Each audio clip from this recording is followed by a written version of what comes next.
Yields back. The chair now recognizes the gentleman from California, Mr. Fong, for 5 minutes for his questions. Thank you, Mr. Chairman and Ranking Member. Thank you, Deputy Secretary Turk, for being here. At the end of April, shortly before I was sworn in, the committee sent a follow-up letter to the Secretary regarding the lack of transparency surrounding the Department of Energy's pause on U.S. liquefied natural gas export permits. Thus far, we've only gotten fragmented information from different department officials. This committee has jurisdiction over DOE research and development, which includes the activities of the national laboratories, as you know, who have been tasked with the economic and environmental analysis DOE has said is the reason for pausing the LNG export permits. But the concern and question no one seems to be able to answer is who is ultimately in charge. So if you may, can you shed some light on which individuals are at the helm of this analysis and giving direction to the national labs regarding the scope of the topics, process, and timeline related to the administration's pause on U.S. LNG permits?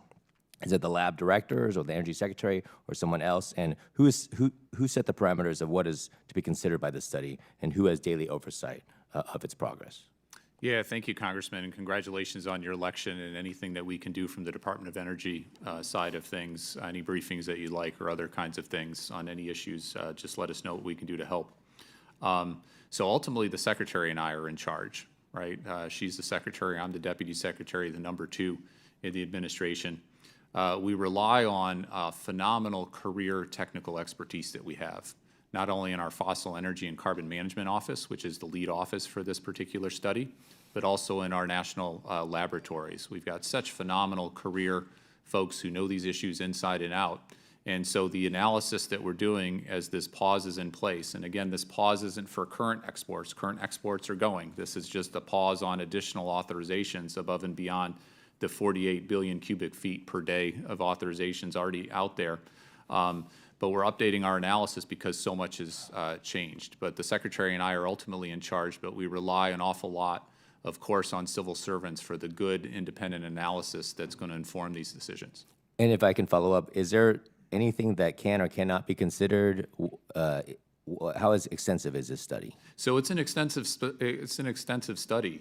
We've gone from just a few years ago, 5-6 years ago, having 4 BCF per day being exported of LNG from our country, to now it's about 14-15 BCF per day, with construction already underway to take us to 26 BCF per day. So much has changed, including the volumes of what we're exporting. So we said, let's take a step back, let's update our economic analysis to figure out how this impacts not only the jobs created from the LNG export facilities, but the jobs that are dependent on affordable natural gas in our country as well. Right now, we pay 5 to 6 times less for natural gas than they do in Asia and Europe. That is an incredibly competitive part of our economy right now. We need to factor that in. We need to explore that. We need to understand that. And so what we've done is undertaken a very comprehensive update in all that analysis to inform our public interest determinations. So just to be clear, you as a Deputy Secretary, you have daily oversight of the progress of this study. So I get updated routinely on this, but we rely on our civil servants and our experts in the Fossil Energy and Carbon Management Office, working with others throughout the department and with our national laboratories to do the day-to-day work, do the analysis.